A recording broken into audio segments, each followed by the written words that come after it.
Sabi, ang pagpapala ng Panginoon nasa tahanan ng matuwid. Pag pinagpala ka ng Diyos, makita mo yung mga anak mo, wala kang problema. Oh, walang drug addict sa anak mo. Walang anak mong nasasangkot sa basag ulo, sa nakawan at sa kung ano-anong mga pangre-rape.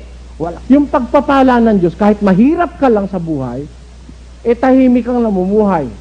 Ang anak mo, hindi mo problema. Ang misis mo, hindi mo problema. Hindi ka naman problema ng misis mo. Hindi ka naman problema ng mga anak mo. Walang lasenggo sa inyo. Hindi pa pagkaganda-gandang buhay nun. Kahit na ang pera mo, si mabini lang, okay na.